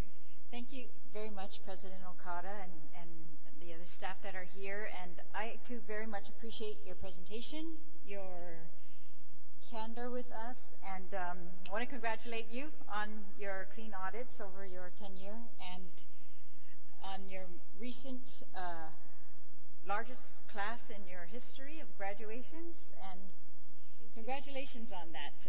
There was another report that said enrollment had gone down, but still there, it looks like you are still working hard to make things meet the needs of this community. So I also want to commend you for that. I only have a question. So if the trend continues as it is, did you say you would only receive 50% of your projected of your appropriation? If the cash continues the way it is, then that's a little less than 50%. I mean, a little more than 50%. But I have a really good relationship with Christine, so I try to keep her abreast of the releases that we have been receiving, and every once in a while I'll send her reminders so that she can take a look, and release money as available. I know that she has a juggling act over there, but when I need cash, I usually just send her a note, and she really, she usually follows through for us, as little as it may be. At least she responds to our request.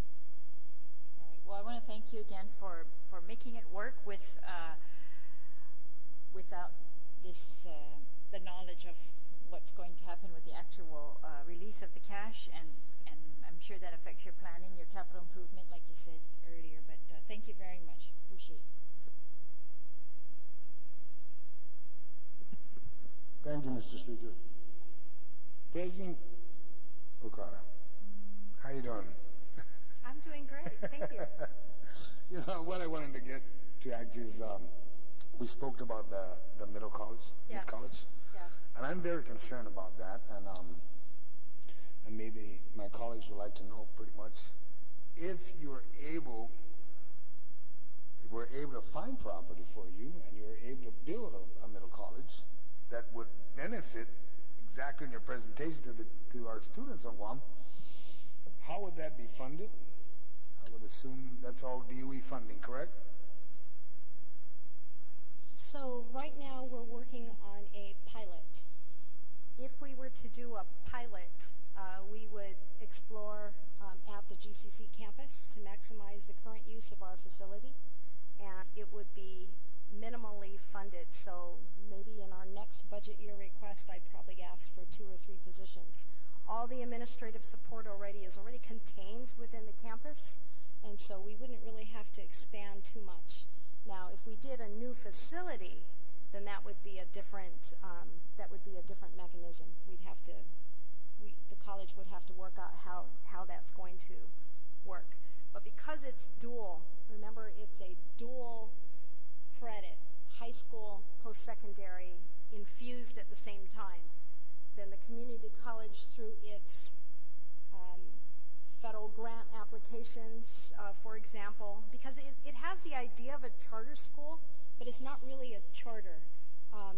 So in the presentation I did at Simon Sanchez, the reason why I mentioned charter school, because that's what the presentation was about. And I specifically spoke about charter because that was the funding mechanism if I were to create the middle college at Simon Sanchez and build their facility. That was how it was going to be funded, because that was what the conversation was about. If the college were to explore and do a pilot, it would be on the GCC campus initially, and then with further expansion out in the community if we were to build a separate facility. But it would be gradually over time. So as I explained earlier, the Certificate of Mastery programs already exist. The dual credits for English and math already exist. So last week, Friday, at GW's commencement or graduation, there was a student on graduation, one student, 18 college credits would have been awarded as soon as he completes the application process to GCC, because he already got 15 credits in high school under automotive, the collision repair, and he took the English 110 class already from GCC. So even as a high school student, he has 18 credits. That's more than halfway to a certificate degree. So it's a doable project. It will eventually have to be phased in, and we can think of, or we can probably develop some other funding mechanism to do it. Okay, thank you, Madam President. Only that, I just wanted to stress that with my colleagues here is that the middle college it's a win-win for all our students. In every high school, you offer all the classes. And if you have, I actually can picture or visualize that if we had a middle college in the north and a middle college down south, and you already got the GCC, the main campus, we can actually offset a lot of the industry shortfall across the board. I mean, just looking over your testimony, it's all win, and the expense won't be so as much as what's going on right now across the board on the island. And I just wanted to stress that point, and I'd like to thank you for great management and funding. I made comments up here about maybe you should be working down at the governor's office, but that's okay. I'll leave it alone at that. I mean, only because everybody's asking for money, Madam President, and you've shown the ability to manage, spend only exactly as you receive it, then you can plan it. If you don't got it, you don't have it. I mean, don't look at the dream sheet. Look at real cash. I think that's what a lot of folks are doing today, and that's what a lot of folks don't understand. How the government is in such a situation financially why are you even sending out a PO when you don't even have real cash? Why are you even making commitments when you don't have real cash? I mean, the hearing before yours is talking about money for schools, and there may not be any money anyway. So thank you anyway, Madam President. You've done a great job. I've looked at your budget. So let me just add one more component so that you can see the full scope. GCC already offers the adult high school piece. So we're allowing students to come to GCC to get their high school diploma as an adult. So that mechanism is in place. And so all we're doing is weaving everything together and providing it to high school students at the same time as post-secondary. So all the bits and pieces already exist. Now, one short question. If there was, in fact, a northern middle college and a southern, will all the other high schools still continue the programs you have? Or would that be your resources to build that faculty base? I'm just curious. It could be both. Okay. It could be both, depending. Okay. Again, the community has to want the middle college. So after the conversation we had at Simon Sanchez, granted, they didn't want the middle college charter school. After that presentation, we received a lot of input, even from students and some individuals from the community. This is, how could you possibly do this? And so that's why we started to explore the possibility. The community has to support it. Because if I don't have students that are interested in it, I'm not going to set up. I'm not going to set it up. That's why we're going to pilot it first. All right. Thank you. Yes.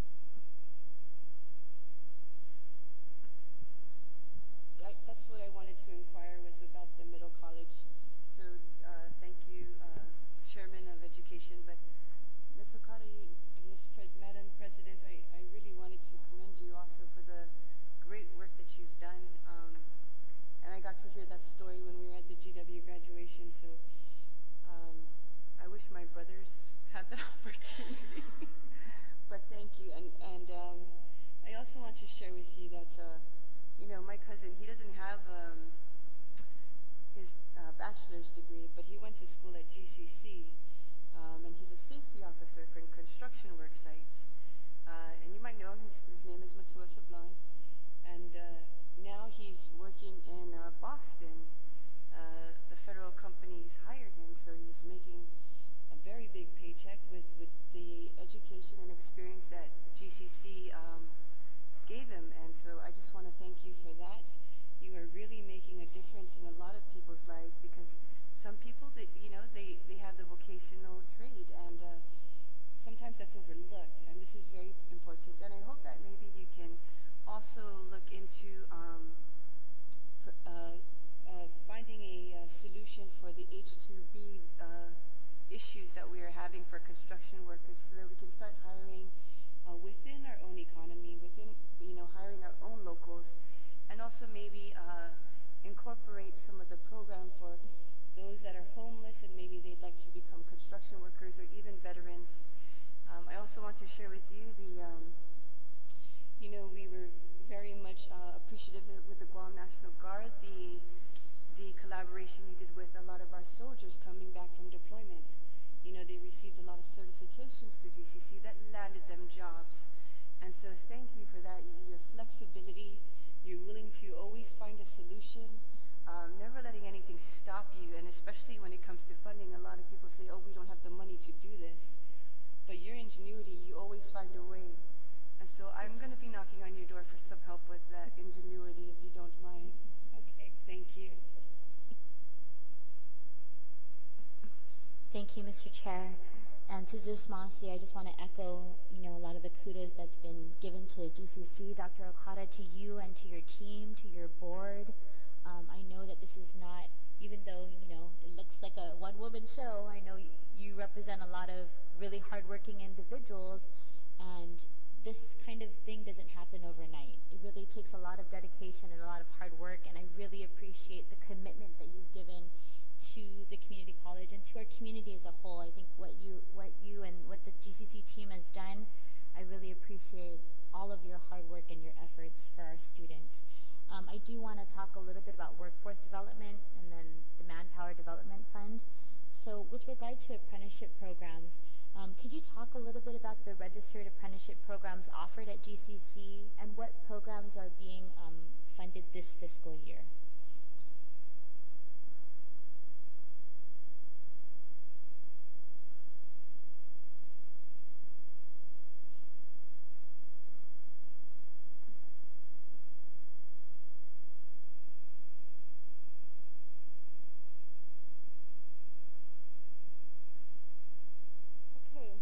Information on the GCC apprenticeship program is available on the GCC website. So I have copies of the reports that have been provided since December of 2015.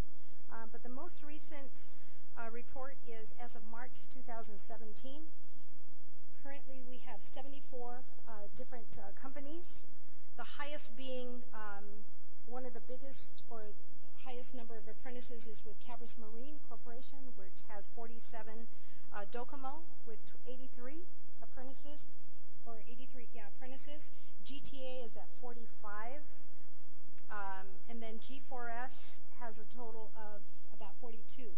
So these are some of the highest areas, but we do, the trades that are covered, there's accounting technicians, auto mechanics, daycare providers, diesel mechanics, customer service representatives, line installer, repairers, office managers, admin services, refrigeration mechanic, telecom technicians, surveyors. And so these are apprenticeable trades as identified and defined by the Guam Department of Labor in conjunction with U.S. Department of Labor.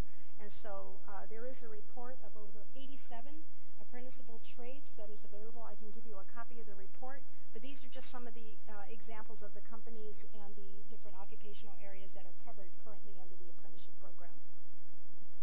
And how many of these apprenticeships are funded through the Manpower Development Fund?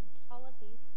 All of them? Yes. According to the most recent combined comparative statement of revenues for special funds, I think you were alluding to that in May 2017, the Manpower Development Fund year-to-date has received a total of $192,235. $192,000. This time last year, $1,051,172 was collected. This is a difference of about $850,000. April of this year saw the sharpest decline in collections, and we are significantly behind in projections. And so to Senator Nelson's point about H-2B, we all know this will have a negative impact on GCC's fiscal year 2017 budget and the apprenticeship program.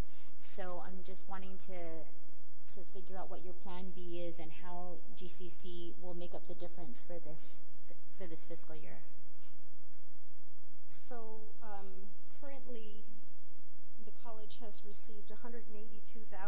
from the Manpower Development Fund for the current fiscal year. And GCC has also, through the legislature, appropriated $374,900 from the general fund to support apprenticeship. And so, which we've received $122,000 so far. Okay. What suggestions do you have to ensure the sustainability of this fund so that apprenticeships can continue to be funded even despite our H-2B issues? So, of course, I don't want to say the easiest way, because it's not an easy way, is to shift the funding to the general fund. But that's not easy because general fund is already choking on its own. Even though people may not realize it, the high school programs is a form of pre-apprenticeship. And with the registered apprenticeship program, the GRAP program that already exists through Department of Labor, the companies can get tax breaks associated with them providing the training. So that's kind of an alternative to the training being provided by GCC for free. So that's an alternate, a different way to look at it, because they're getting the tax credits already. So if they provide the training, they get the credits. And so they provide the training, meaning they can ask us to provide the training for the apprentices. And that would help resolve it. Okay. Because that credit already exists through the Guam Department of Labor through the GRAP program, Guam Registered Apprenticeship Program. Yes. Yes. Okay, thank you, Dr. Okada. I also just wanted to touch on some of your green initiatives. I know that GCC has really been a leader, one of our island's leaders in green initiatives. Several of us, the Vice Speaker, Senator Nelson, have had the opportunity to take a tour recently of GCC's campus, and there are a lot of really great examples of that. As you walk through, you just see many buildings have achieved LEED certification. In light of the recent news that the United States will be withdrawing from the Paris Accord, the Paris Climate Accord, we must continue moving green initiatives forward. So my question to you is, how can we incorporate GCC's initiatives, including the energy strategies, as a model within the entire government of Guam? So for the past several years, one of the things GCC did several years ago was to hire a sustainability coordinator. And he actually has been monitoring not only our energy consumption, but our water consumption. He's instituted and provided opportunities for us to have water filling stations so that students don't need to purchase bottled water. They bring their flask and they refill. So we have a report for fiscal year 2016 where he's measuring the total kilowatt hours or megawatt hours that the PVs have provided for us. So total PV production in fiscal year in 2016 was 211.124 megawatt hours. Total carbon dioxide savings 356,442 pounds. And estimated cost savings of about $57,000. Our water data in 2011, so now he's doing the comparative analysis. In 2011, the consumption of water on GCC was 3.2 million gallons of water. In 2016, 216,670. So we're able to detect leaks on campus, and so we fixed them. And we've actually been turning that savings to institute more energy efficiencies on campus. And so, again, compared to the baseline data of 2011, we've actually been saving a lot of money on water. In addition to that, we're also measuring, in 2016, 885 pounds of aluminum has been collected on campus. Number 1 and 2 plastics, 1,156 pounds of plastic. Mixed and shredded paper, 33,216 pounds. Food waste. We collect the food waste from the culinary kitchen, and so that actually goes to the farmers, 1,964 pounds of food waste. In addition, we're also recycling ink toner cartridges, and I mentioned the water bottle filling stations. For a 12-ounce plastic bottle, 11,287 bottles. I want to just point out that water refilling station because I think I took a photo of that and I ended up showing it to all of these different people. It's like a gift. It's so cool because you have that ticker on there and it shows you exactly how many plastic water bottles you're not using by reusing your containers and filling them up with the water bottle. So I just thought that was such an interesting concept. It's really, people are able to make that connection between their usage of refillable water containers, reusable water containers, and they're able to just kind of bring that into their consciousness. So I really appreciate that. Does GCC have a cost-benefit analysis on using solar power and alternative energy solutions as opposed to the current available forms? So we're calculating what the savings is. Of course, we're not able to produce enough to service the whole building, but we do have a cost of savings. Okay, great. And again, I just want to thank you so much for your leadership. I want to thank you and certainly the rest of your team. I know you all work very, very hard, and it really shows. So on behalf of the people of Guam, I want to thank you, and we look forward to continue supporting your efforts. So Senator Lee, I just want to add one more thing to the sustainability program. So in addition to what GCC does, we also instituted a STEEP program where we actually have students come on campus. It used to be funded through federal funds, and this year we've had to, because the federal funds is no longer available through a grant, we're still offering the courses. Of course, there's a minimal fee for the students to pay, but we're still continuing to offer the STEEP program, which shows students, for example, how they can use a little PV panel to power up their phone, or how they can plant or have their own garden, raised garden, and stuff like that. So it's the aquaponics as well. So just having students learn learn the different areas of sustainability that is supported also by the GCC curriculum. And we're talking about high school students or? High school students. Okay. Yes. Thank you. Yes. Thank you very much. Thank you, Mr. Speaker.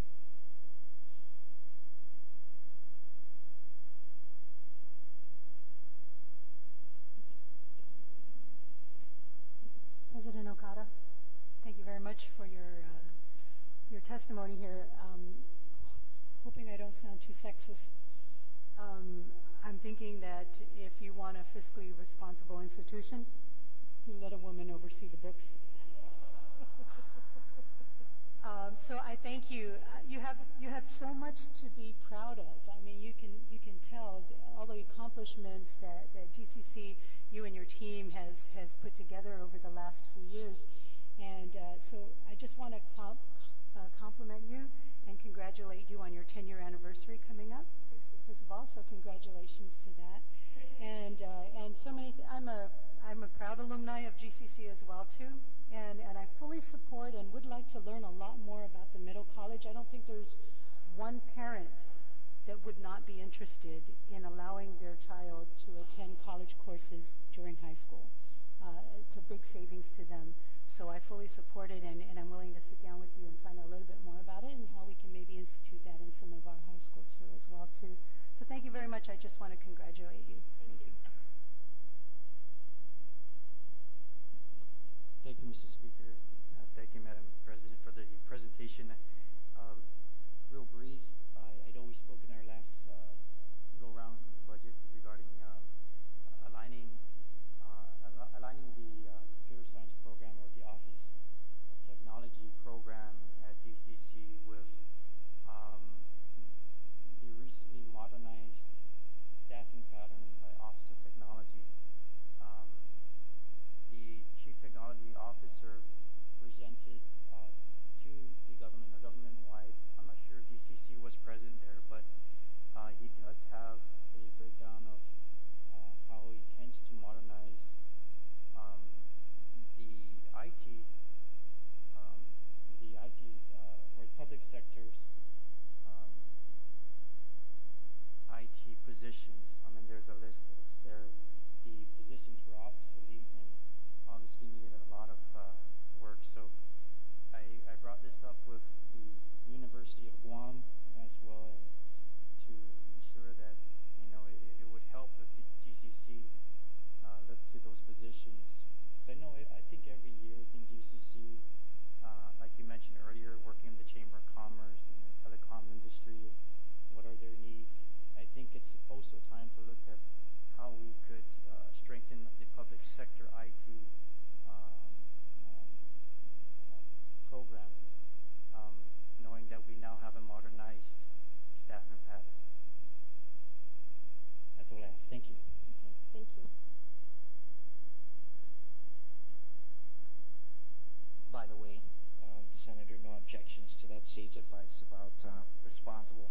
fiscal management.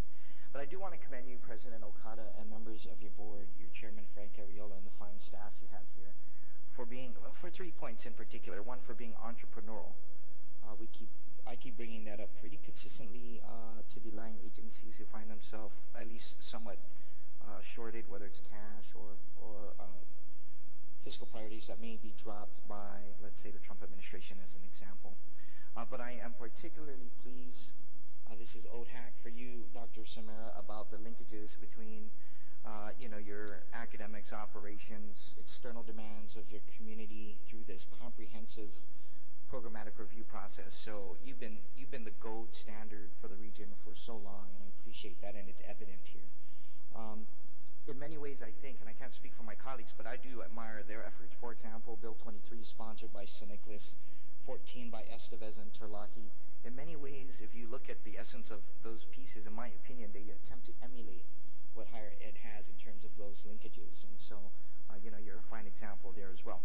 The last point would be, Dr. Okada, in your personal engagement with the stakeholder community. We had a good discussion the other day, and I know that GCC is very responsive. And for example, in meeting the needs of our marine resource community, we talked about the possibility of linking up with the Fishermen's Co-op and thinking more regional in nature about a marine engine repair program.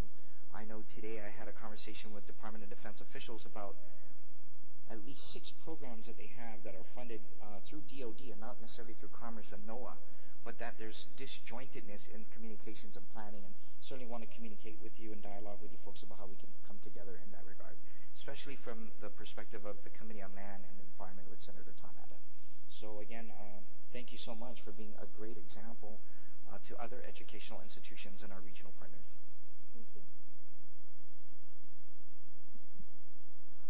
Again, President Okada, thank you very much for your leadership and your team's leadership.